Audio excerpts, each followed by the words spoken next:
Bonjour à tous. Merci d'être présents en cette matinée sur notre événement Big. Il faut mettre vos écouteurs. On vous invite, c'est un peu plus fort, sinon on vous invite à scanner les QR codes à l'entrée et vous pourrez écouter via les écouteurs pour éviter d'être pollué par tous les autres bruits environnants. Je me présente, je m'appelle Inès Deval, je suis chargée de développement export pour la zone Moyen-Orient, Asie centrale et Turquie, basée à Dubaï. Je suis ravie de vous accueillir pour cette journée où on va discuter du Moyen-Orient, des enjeux qui s'y trouvent et rencontrer tout type d'intervenants et d'experts pour développer sur ces sujets.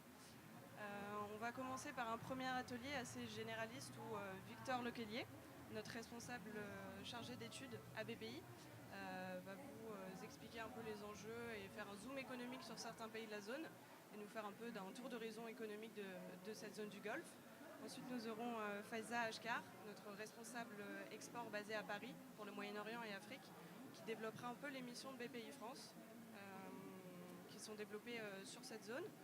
Et en dernier, nous avons Louis Cacciutolo, excuse-moi Louis, qui nous fera l'honneur de témoigner d'une dernière mission BPI qui a eu lieu en Arabie Saoudite et qui pourra témoigner en tant qu'entreprise française ce que ça lui a apporté et où il en est maintenant dans sa démarche. Donc, je vous laisse commencer. À toi, Victor. Bonjour à tous, j'espère que vous m'entendez bien. Donc, j'ouvre le bal aujourd'hui sur les perspectives au Proche-Orient, avec une vision macro des perspectives.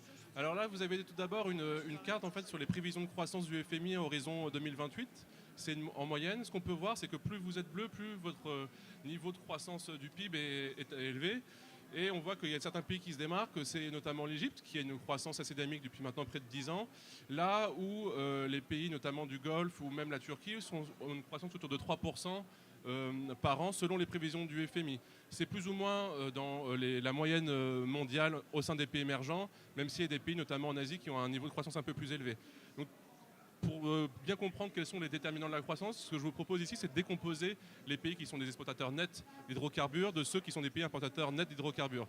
Ce qui est important à savoir, c'est que globalement, même si on va le voir plus tard que la part des secteurs non pétroliers vont prendre une part de plus en plus importante, notamment dans les pays du Golfe, il y aura une forte influence des décisions de l'OPEP, on le voit déjà actuellement en Arabie Saoudite, mais aussi dans d'autres pays comme le Koweït, où en fonction de l'évolution des prix sur le marché, c'est très difficile d'évaluer les perspectives à court terme sur les prix du pétrole et sur le niveau de production.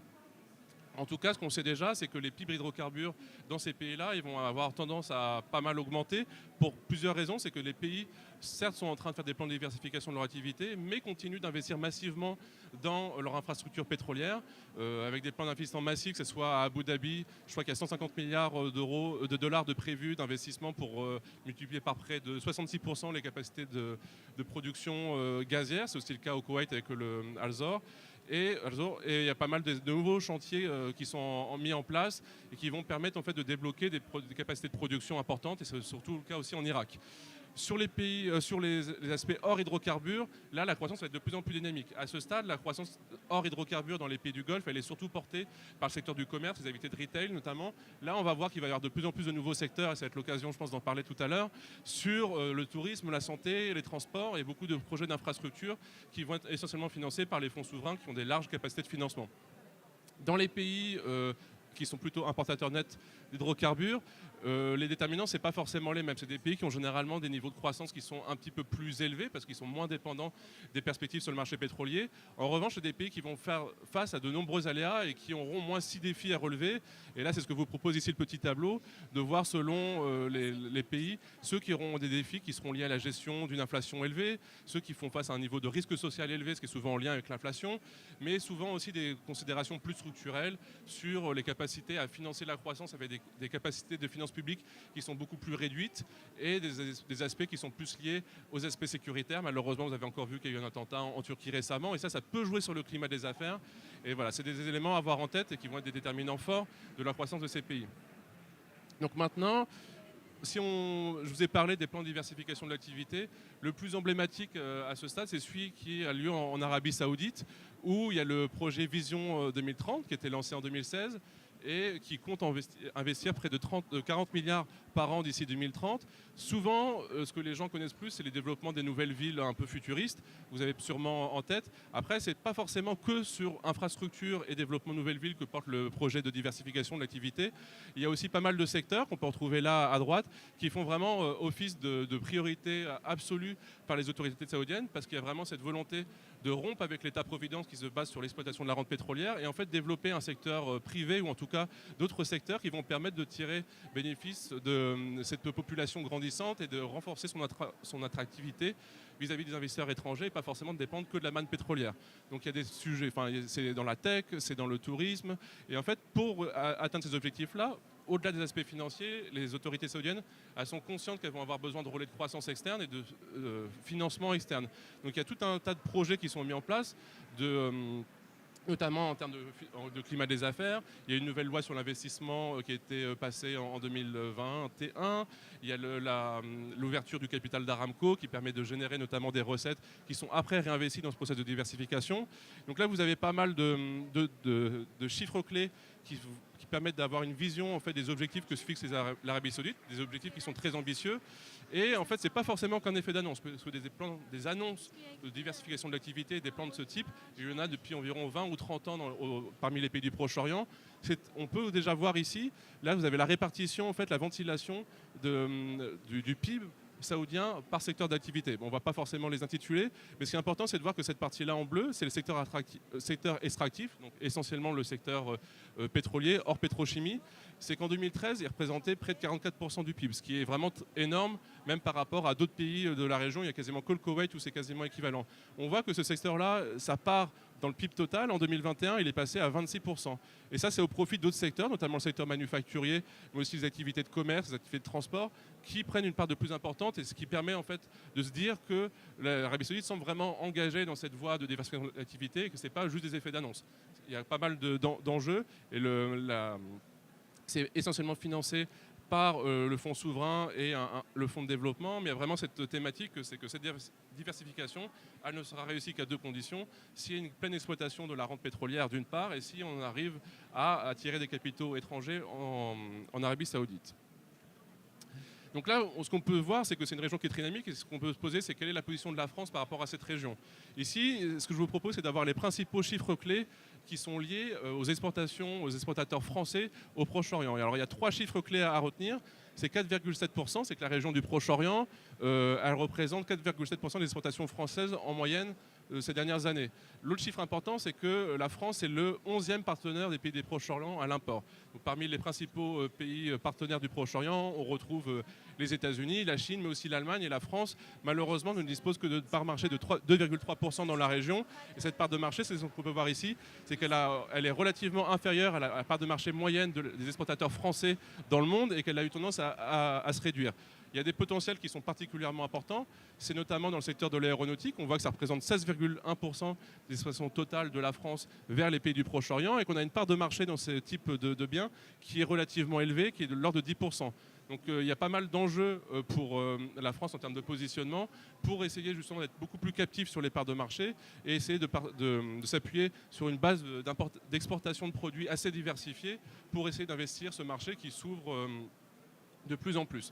Donc la France, notamment sur le secteur automobile, des produits pharmaceutiques et sur tout ce qui est huile et parfumerie, arrive justement à de plus en plus se positionner sur ce marché.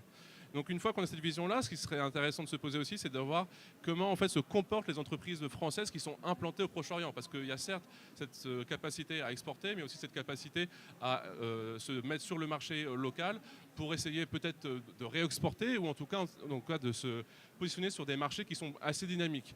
Donc là, vous avez le podium des trois principaux pays dans lesquels la France a le plus d'entreprises implantées au Proche-Orient. Donc c'est les Émirats en tête, suivis par la Turquie et l'Égypte. Donc sachant que la Turquie et l'Égypte, ça fait sens que c'est deux pays avec des tailles de marché beaucoup plus importantes que les Émirats. Mais on voit quand même que c'est les Émirats qui sont devant. Et ce qui est intéressant, c'est de voir que en termes de dynamique d'implantation, pas forcément qu'en termes de niveau, c'est que globalement, là, vous avez un pointillé sur ce graphique-là, les implantations des entreprises françaises dans le monde. Donc, ont tendance à progresser au Proche-Orient, quand on fait un focus sur certains pays, ces implantations, elles ont été beaucoup plus dynamiques, ce qui montre en fait un attrait de plus en plus grand pour cette région, pour les entreprises françaises. Donc on a largement en tête les Émirats Arabes Unis qui ont vraiment constaté une hausse des implantations très importante. Il n'y a que l'Égypte qui est en retrait. Pourquoi les entreprises françaises vont dans cette région, notamment parce qu'il y a des perspectives en termes de chiffre d'affaires qui sont particulièrement intéressantes. Donc là, vous avez une sorte de classement, les 3 premiers pays dans le monde, quand on raisonne en chiffre annuel moyen des entreprises, c'est-à-dire le chiffre d'annuel dégagé par toutes les entreprises divisé par le nombre d'entreprises. Les 3 premiers, c'est Éthiopie, Corée du Sud, États-Unis. Éthiopie, ça paraît un peu plus surprenant, mais on voit que globalement, par rapport à la moyenne mondiale qui apparaît en rouge là-bas, c'est que les pays du Proche-Orient sont plutôt bien positionnés et que le niveau de chiffre d'affaires moyen dégagé en moyenne ces dernières années par les entreprises françaises implantées au Proche-Orient s'avère assez élevé. Et ce qu'on voit aussi, toujours avec le même esprit, en termes de dynamique, là encore l'Égypte semble un petit peu derrière, mais quasiment tous les pays d'implantation, que ce soit les Émirats Arabes Unis, que ce soit la Jordanie ou même l'Arabie Saoudite, se situent largement au-dessus de la dynamique des implantations françaises mondiales. Donc il s'agit de s'interroger sur en fait, quels sont les paramètres un peu clés, parce que ce qu'on peut s'apercevoir ici, c'est qu'en termes de démographie, même en termes de spécialisation, en termes de PIB par tête, c'est des pays qui sont globalement très différents. Peut-être que l'Arabie Saoudite et les Émirats se rapprochent plus en termes de PIB par tête, qui sont calculés ici en parité de pouvoir d'achat et qui sont vraiment très très élevés et qui n'ont rien à envier, qui sont souvent même supérieurs à la moyenne des pays développés. Des pays qui sont, ces deux pays-là, certes très développé dans le secteur des hydrocarbures et aussi dans la pétrochimie. On verra après qu'aux Émirats, il y a aussi un secteur beaucoup plus diversifié, notamment avec Dubaï. Là où les pays, notamment importateurs de pétrole, comme l'Égypte et la Turquie, eux, ils se caractérisent plus par des marchés en fait, très vastes. Et là, c'est, en fait, vous avez la taille des bonhommes qui représentent la population. Donc en Turquie, on est auprès de 85 millions d'habitants, près de plus de 100 millions déjà en Égypte. Donc c'est des marchés qui sont très dynamiques, particulièrement en Turquie, même si c'est un marché beaucoup plus mature, avec un secteur manufacturier qui est très développé, que ce soit dans l'automobile, textile, électroménager, le secteur de la construction. Là où l'Égypte a plus une spécialisation dans des pays qui sont à moins forte valeur ajoutée, mais avec quand même pas mal de projets, notamment dans les infrastructures et de la construction, qui ouvrent des perspectives. En Jordanie, on a un pays qui est, lui, qui n'est pas un pays avec une population, parce que c'est près de 11 millions d'habitants, mais il y a pas mal de secteurs qui sont assez performants, notamment dans le secteur de tout ce qui est les engrais, surtout actuellement avec des prix du phosphate et du potage qui sont assez élevés, mais aussi le secteur de la pharmacie et d'éthique. Là, ce que je vous propose, c'est un dernier slide avec un peu un récapitulatif des forces et faiblesses de ce qui a été un petit peu abordé. Et ici, le constat, en fait, c'est de voir qu'il y a certains pays qui ont peut-être des structures qui se ressemblent et qui n'ont pas forcément les mêmes atouts ni les mêmes défis à relever. Si on relie notamment Arabie Saoudite et Émirats Arabes Unis, ce qu'on se rend compte, c'est que c'est des pays qui ont des fondamentaux économiques qui sont plutôt forts, c'est-à-dire qu'ils ont des capacités financières élevées parce qu'ils ont des marges budgétaires et des marges financières assez élevées, ce qui leur permet d'avoir des réserves assez importantes liées à leurs fonds souverains qui vont leur permettre en fait, de financer cette politique de diversification qui est pour eux un enjeu central pour les prochaines années. En termes de faiblesse, ces pays-là, en revanche, à part sur les risques de transition énergétique, parce qu'ils sont très dépendants des hydrocarbures pour leur mix énergétique, ils font face à des faiblesses différentes qui peuvent être plus liées à la perception du climat des affaires, par exemple en Arabie Saoudite avec les risques sécuritaires ou tout ce qui se fait au niveau de la volonté des autorités d'imposer des emplois de Saoudiens et des problèmes d'arriérés de paiement. Là où sur les faiblesses des Émirats, c'est beaucoup plus ténu. Et c'est notamment des problèmes de concurrence accrue justement avec l'Arabie Saoudite, d'un pays qui s'ouvre et qui va forcer en fait aussi les Émirats à se positionner de plus en plus rapidement pour éviter que notamment les entreprises étrangères se déplacent des Émirats vers l'Arabie Saoudite.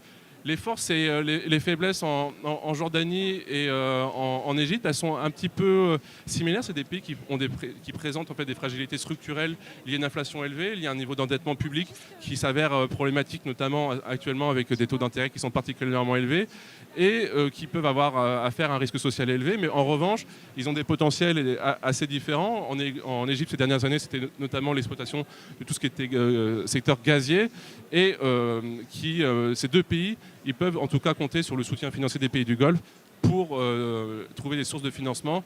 Et la Turquie, c'est une population très large, très diversifiée, en revanche avec une inflation endémique à gérer et qui a pas mal de défis à relever. Et c'est ce que sont en train d'actionner les autorités pour essayer de rééquilibrer la croissance pour qu'elle soit beaucoup plus, se repose sur des fondamentaux beaucoup plus solides. Donc voilà, je laisse la parole maintenant à Faiza. N'hésitez pas après si vous avez des questions, mais vous avez un petit panorama comme ça. Très bien. Merci Victor pour cet éclairage économique qui, j'espère, vous a démontré et montré que dans cette zone-là, il y a plein de choses à faire et notamment pour les entreprises françaises. Nous avons à cœur, je suis Faiza Ashkar, responsable développement export. Je représente la direction export de BPI France.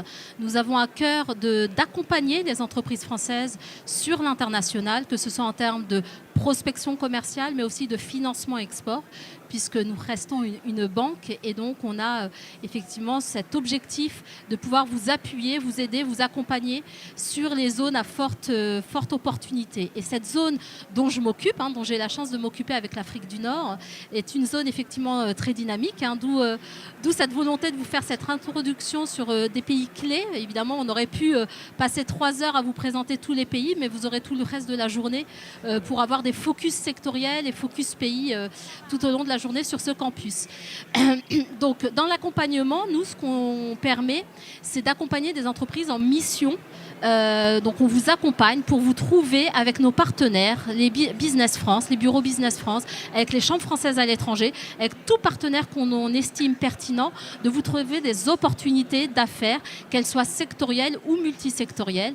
Et sur cette zone-là, nous avons justement réalisé une mission en Arabie Saoudite en juin dernier sur les industries culturelles et créatives. Donc, vous allez nous dire, c'est pas forcément dans les secteurs qui ont été présentés, mais au contraire, justement, pour vous montrer que dans la diversification que Victor vous a présentée tout à l'heure, les ICC, comme on les appelle, sont aussi un secteur à regarder avec beaucoup d'attention. Et nous avons la chance aujourd'hui d'avoir Louis qui va nous présenter un petit peu ce qu'il fait au niveau de son entreprise, comment il prospecte sur cette zone-là, pourquoi il prospecte sur cette zone-là. Je te remercie, Louis, et de dire un peu ce que ça t'a permis de participer à cette mission. Merci Faiza. Bonjour à tous.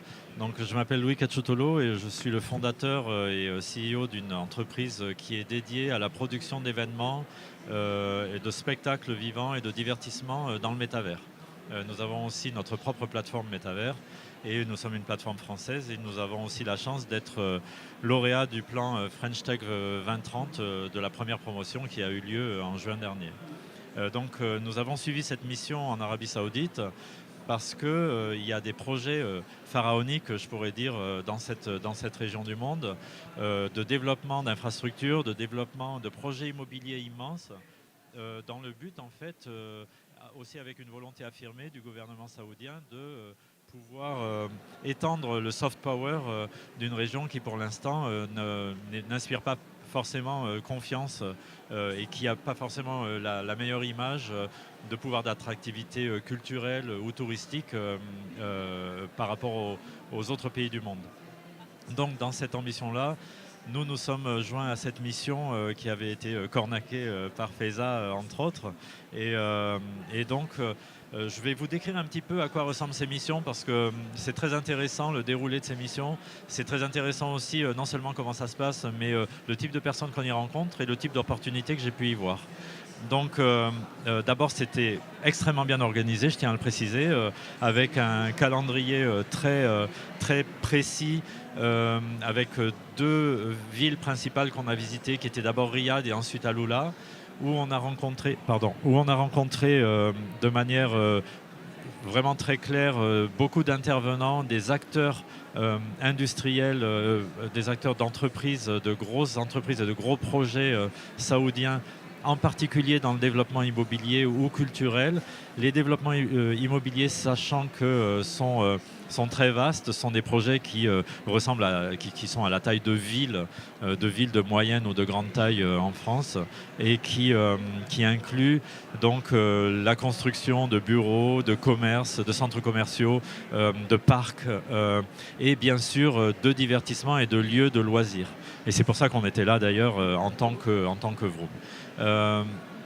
Cet accompagnement donc a commencé par des journées de rencontres où les où on rencontrait nos partenaires entre potentiels saoudiens qui, eux, se présentaient leur entreprise, présentaient leur activité, présentaient les projets qu'ils étaient en train d'élaborer, des entreprises qui sont d'ailleurs très articulées, je dirais, au niveau de leurs représentants. J'étais particulièrement frappé par le niveau d'anglais des affaires qui était parlé, la présence des femmes à tous les niveaux de responsabilité des postes clés et aussi la véritable liberté d'interaction qu'on pouvait avoir avec nos partenaires saoudiens. Ensuite, nous avons pu présenter nos entreprises, soit sur des stands, soit lors de visites individuelles à des entreprises, lors de ces visites individuelles où on pouvait pitcher.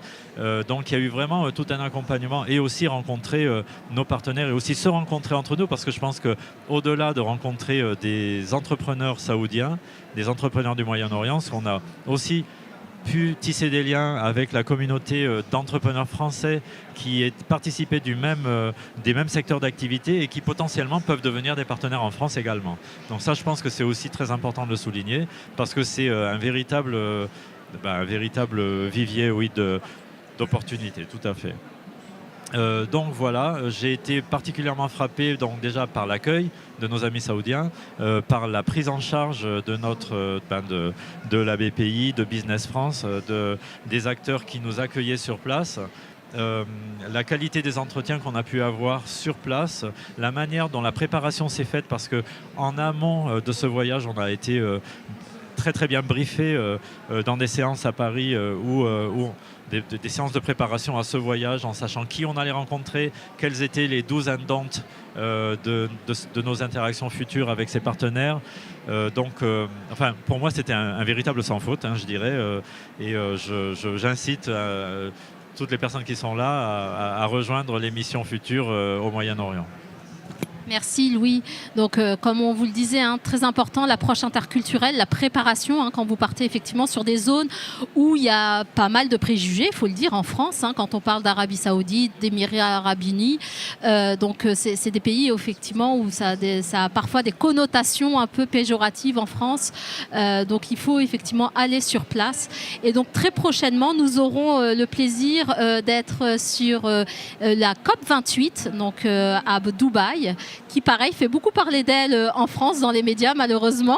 Je regarde Axel Barou, qui est notre partenaire Business France sur place, mais qui est un véritable tremplin pour vous, entreprises françaises, puisque ce sont des pays qui cherchent des niches d'activité, qui cherchent des plus-values, de la valeur ajoutée, et on sait très bien que l'ingénierie française a toute sa place, que ce soit pour des solutions de villes connectées, de villes durables, d'énergie propre.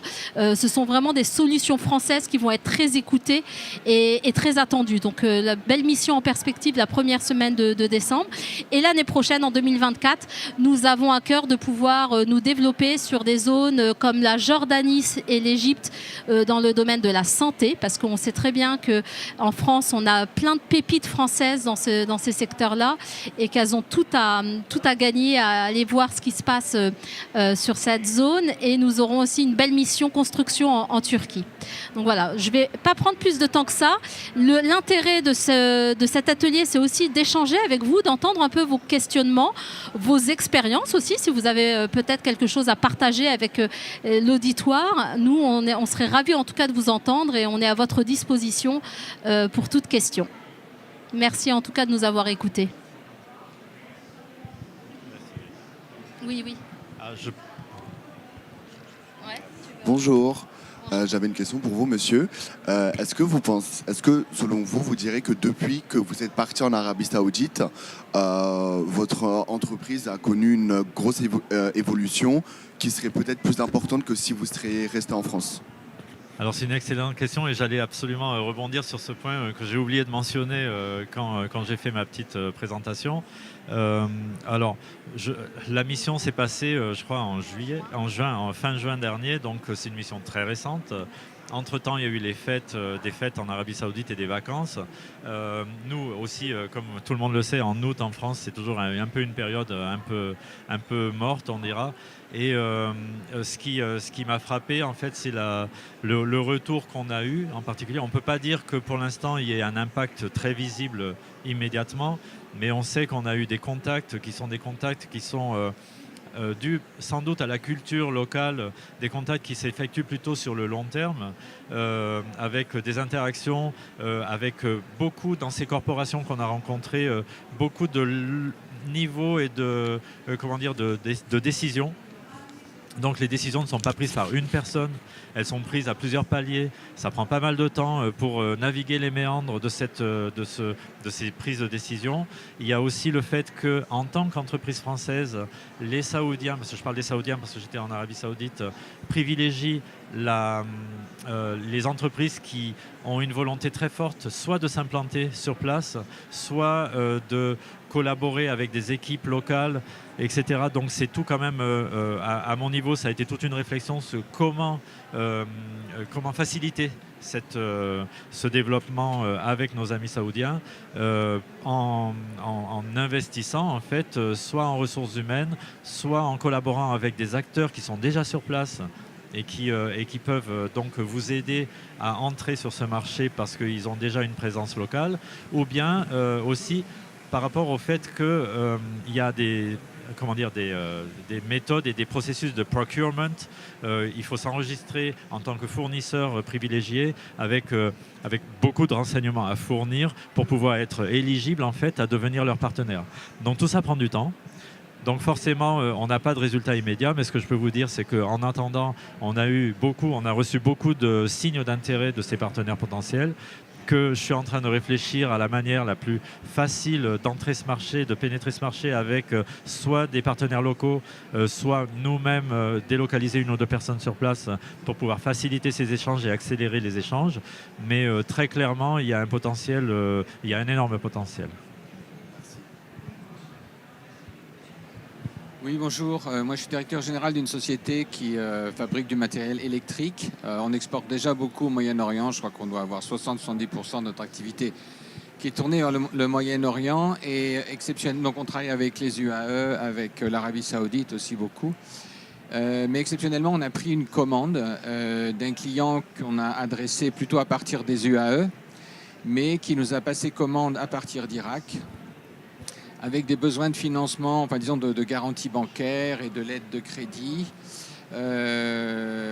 Voilà, et d'un seul coup, tout s'est compliqué.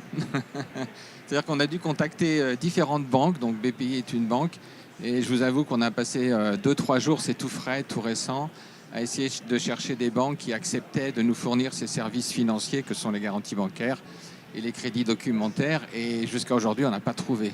Donc il y a un certain nombre de règles de compliance qui, je pense, se sont mises en place ces dernières années, j'imagine, et qui compliquent énormément les choses. Donc aujourd'hui, j'ai la commande entre les mains et voilà, et je n'ai pas les outils financiers pour répondre aux besoins du client. Donc je ne sais pas s'il y a des choses qui ont évolué sur ces sujets-là. Est-ce que vous pouvez nous en dire ? Sur la BPI, effectivement, sur l'Irak, on ne peut pas effectivement ni garantir ni financer. Il y a effectivement certains pays, puisqu'on est une banque publique, et on suit en fait les directives de la DG Trésor, du ministère de l'économie français. Donc effectivement, il y a certains pays où on ne peut pas.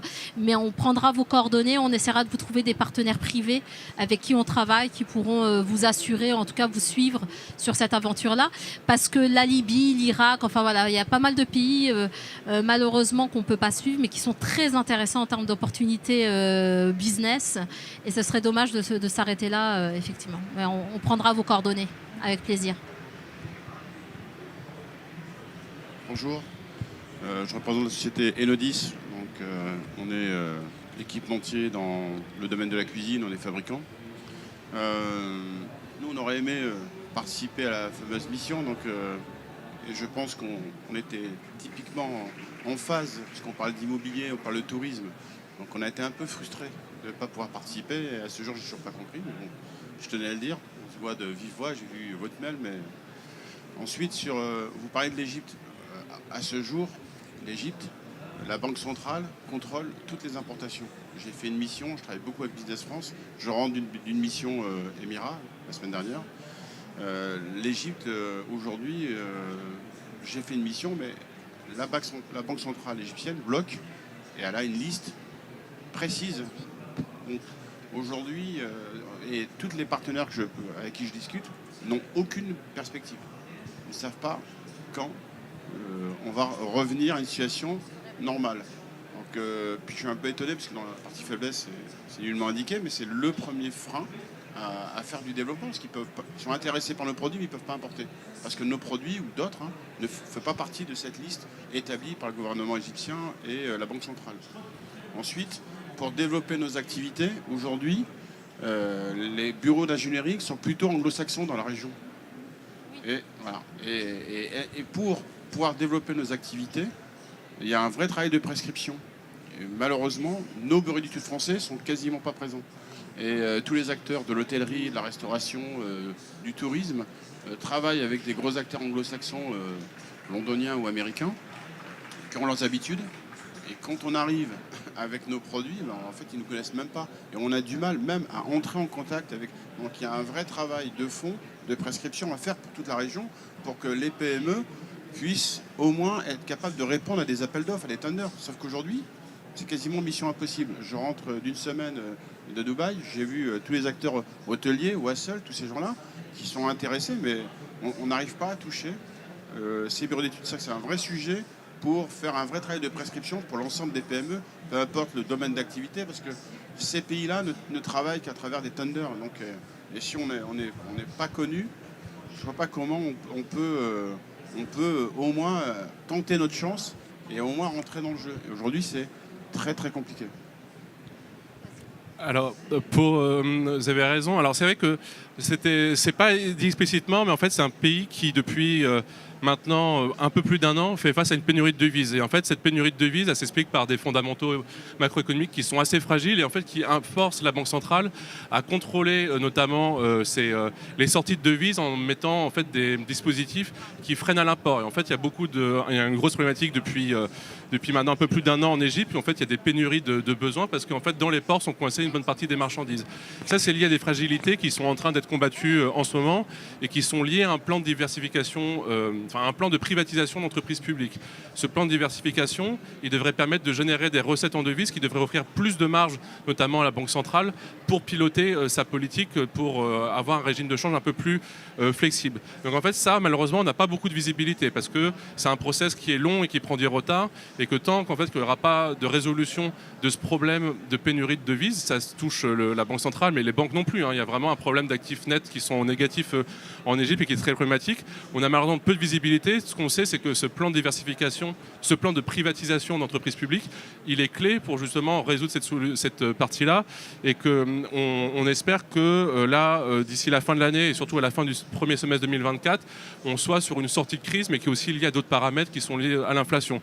Et ce que vous dites sur le tourisme, c'est intéressant parce que parmi ce plan en fait, de privatisation d'entreprises publiques, il y a toute une partie qui est liée au tourisme et qui a vraiment une volonté que le secteur privé soit beaucoup plus présent sur ce marché, là où il est actuellement dominé notamment par des entreprises qui sont détenues par les militaires. Et c'est quelque chose qui est important en Égypte parce qu'effectivement, quand vous faites des appels d'offres, généralement, l'institution militaire, qui a tout un secteur d'activité, a un rôle à jouer et que quand on est une plus petite entreprise, c'est beaucoup plus délicat pour gérer avec ce type de partenaires. Mais après avoir fait une mission en Égypte il y a quelques années, la Chambre de commerce qui nous disait, c'était que globalement, pour les plus petites entreprises, ce qui était intéressant, c'était d'y aller avec un partenaire un peu plus important parce qu'en revanche, les entreprises de taille importante françaises n'ont pas de difficulté pour justement répondre à ces appels d'offres et pouvoir entraîner avec eux des PME. Alors c'est vrai que c'est peut-être l'opportunité, c'est qu'il y a une prise de conscience des fragilités internes en Égypte par les autorités. Elles sont accompagnées par le FMI et on espère qu'à horizon fin du premier semestre 2024, il y ait des solutions qui soient amenées et qu'en plus de ça, certains secteurs soient beaucoup plus accessibles pour des investisseurs privés, mais aussi pour des entreprises qui aimeraient s'implanter ou faire du business en Égypte. Mais effectivement, comme vous le dites, cette situation a perduré depuis maintenant près d'1 an et qu'on n'a pas forcément beaucoup de visibilité sur le timing qui permettra en fait de sortir de cette situation de pénurie de devises. La Chambre française d'Égypte est présente aujourd'hui, même les bureaux Business France. En tout cas, nous, en tant qu'opérateurs publics, on fait du lobbying sur place. On a fait une mission en septembre dernier qui a plutôt bien fonctionné, mais qui, effectivement, selon la réglementation, freine un peu des pieds. Après, dans l'approche business, et c'est tout l'intérêt aussi de la préparation de nos missions, c'est aussi, sur certains pays, de s'approcher, comme disait Victor, de partenaires locaux, de s'identifier à eux pour que eux puissent effectivement proposer votre offre de service directement sur donc du partenariat local. C'est la démarche que vous... Je vous entends pas, je suis désolée. Ce que vous me dites, c'est fait déjà. Moi, j'ai déjà fait une mission avec Business France. J'ai identifié mes partenaires. Je sais avec qui je veux travailler. Mais aujourd'hui, on ne peut pas. C'est juste pas possible. Et je reviens sur la prescription. Aujourd'hui, un axe fort pour BPI ou Business France, c'est de convaincre nos bureaux d'études d'aller sur place ou alors de coopter auprès des bureaux d'études anglo-saxons nos entreprises. Parce qu'aujourd'hui, l'enjeu, il est là. Moi, nous, l'Arabie Saoudite, le Moyen-Orient, pour notre groupe, il est stratégique. On a beaucoup d'enjeux et l'Arabie Saoudite est hyper stratégique. Aujourd'hui, tout va se concentrer là-bas. Donc on est capable, on va détecter, je fais des missions Business France, je détecte mes partenaires. Le partenaire du Moyen-Orient qu'on a trouvé va s'implanter en Arabie Saoudite parce qu'effectivement, pour travailler, c'est fini l'envoi d'importation et donc il va falloir être sur place. Donc on a déjà anticipé tout ça. On est en train de s'implanter avec un showroom, mais la problématique, c'est même si je m'implante physiquement, derrière, toutes ces entreprises publiques ou privées font appel à des bureaux d'études qui aujourd'hui sont plutôt anglo-saxons et vont faire travailler plutôt la diaspora de la région, on va dire, mais qui sont plutôt soit Inde, soit anglo-saxons, mais très très peu d'entreprises françaises. Vous, dans l'équipement, dans notre domaine en tout cas, et en tourisme, dans l'immobilier, vous allez avoir très très peu d'équipementiers français. Ouais. Mais de plus en plus, en tout cas nous sur l'Arabie Saoudite et sur cette mission qu'on avait préparée, que ce soit avec Business France et avec Afaloula, l'agence française pour la ville d'Aloula, très clairement les Saoudiens ont fait une demande pour avoir des opérateurs français. Et voilà, c'est pour ça qu'on a eu énormément de candidatures. C'était assimilé à une rencontre acheteur. Donc, c'était les Saoudiens qui choisissaient parmi nos candidats les entreprises les plus pertinentes pour elles. Donc, il y a une volonté quand même politique de se rapprocher des entreprises françaises. Après, effectivement, les affinités sont plutôt anglo-saxonnes parce que ce sont avant tout, voilà, l'histoire, on ne peut pas la changer. Mais par contre, on peut changer ce qui va se passer plus tard et dans l'avenir. Je mettrais juste peut-être un petit bémol à ce que tu viens de dire, Faiza, parce que là, c'était dans le cadre d'une mission French Touch. Ouais. Et donc, c'est les industries culturelles et créatives où la France a quand même une aura qui est beaucoup plus importante que dans les autres domaines. Et donc, effectivement, il y a cette demande-là. Moi, j'ai été frappé aussi de voir qu'à l'intérieur des corporations saoudiennes, à des postes clés, il y avait souvent des anglo-saxons. Et c'est vrai que ça peut être aussi un handicap. Mais allez-y, je vous en prie. Alors moi, bonjour, je suis Mohamed Hamdi, je travaille dans les énergies renouvelables. Et, donc ça va être un thème, je crois d'ailleurs, qui va être évoqué un petit peu plus tard. Je ne sais pas si vous m'entendez. Oui.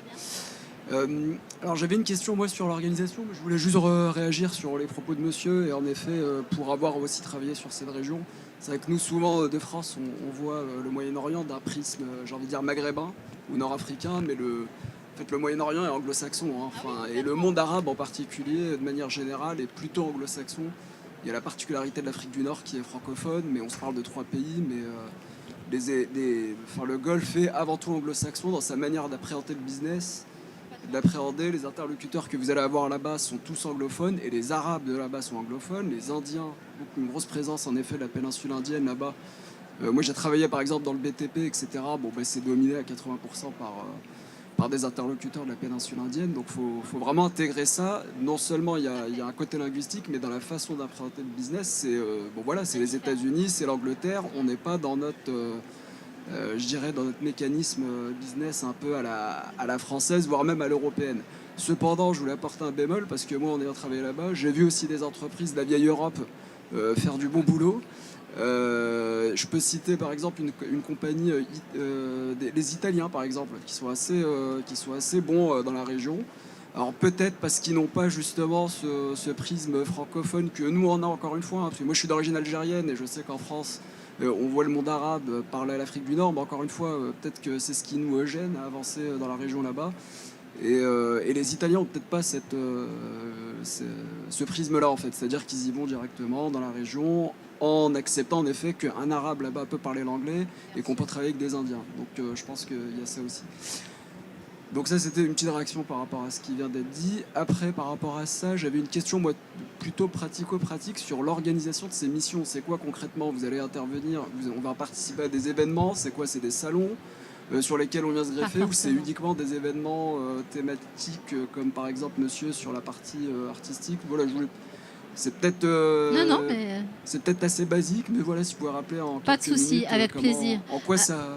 Alors, selon le secteur et selon le pays, on s'adapte. Donc, ce sont des missions où il y a toujours du temps collectif. Donc, c'est-à-dire des rencontres avec des acheteurs locaux où les entreprises françaises vont pouvoir pitcher devant ces acteurs-là parce que c'est des acteurs qui sont très difficiles à avoir en one-to-one. Donc, c'est pour vous donner l'opportunité de les approcher, de présenter votre solution. Et effectivement, on prépare, et toute la séance de préparation en amont est très importante parce que dans l'approche interculturelle, sur place, effectivement, il ne faut pas raconter l'histoire de la société. On va directement à l'essentiel, donc à qu'est-ce que je peux vous apporter à vous en tant que solution. Donc c'est du temps collectif, du temps individuel sur la base de cahiers des charges précis.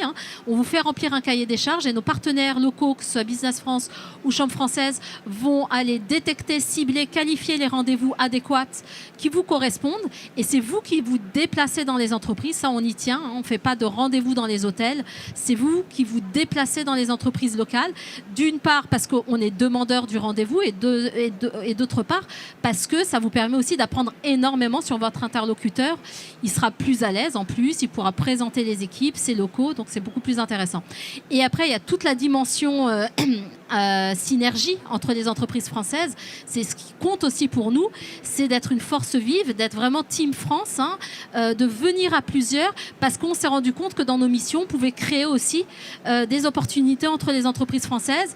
Et quand on approche un grand opérateur international, si on est complémentaire, ça peut être beaucoup plus facile ensuite pour soit répondre à des appels d'offres, soit répondre à un appel à projet, soit s'implanter sur place et avoir déjà aussi quelqu'un qui est déjà qui connaît mieux la région que soi-même. Donc du temps collectif avec donc les locaux, du temps individuel et évidemment si on peut, selon le pays et selon le secteur, s'il y a un événement phare, on essaye de le faire toujours en marge d'un événement.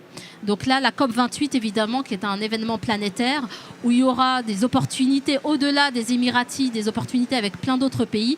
C'est cette opportunité d'aller aussi rencontrer et aller voir ce qui se passe dans les autres pays. Donc voilà, ça peut être salon, business forum.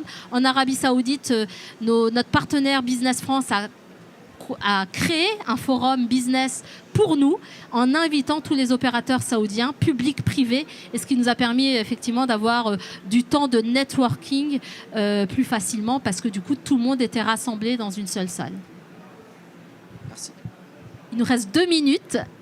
Dernière question. C'est pas vraiment une question, c'est en fait juste pour répondre à ce qui a été dit en fait.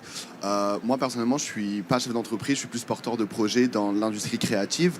Et c'est vrai que quand je dis que j'ai envie de m'installer au Moyen-Orient, on me regarde avec des grands yeux, ils ne comprennent pas beaucoup pourquoi.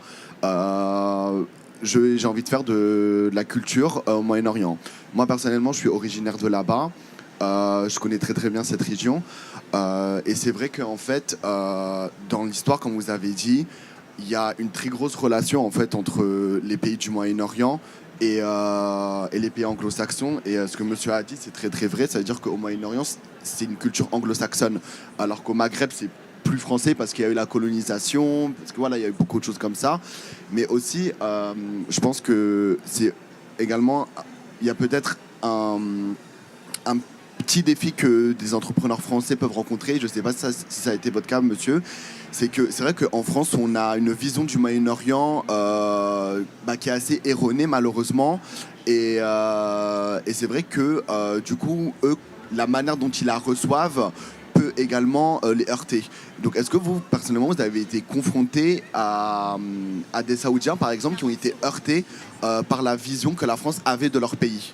Non, je crois pas. Et non, très franchement, non, parce qu'on avait été bien préparé en amont. Et d'ailleurs, je tiens à préciser aussi que la manière dont on a été préparé, bon, moi j'ai beaucoup travaillé dans le monde entier, donc j'ai déjà une approche assez internationale de la manière de faire du business, mais la manière dont la préparation se fait avec BPI France et Business France est très frontale et très à l'anglo-saxonne en fait. Donc je pense qu'à ce niveau de préparation, quand les entrepreneurs français arrivent là-bas, ils sont déjà quand même dans cette optique où ils n'ont pas de décalage culturel business avec leurs partenaires. On peut continuer nos échanges, mais sur le côté, puisqu'il y a un autre atelier qui va démarrer. Merci à tous. Merci.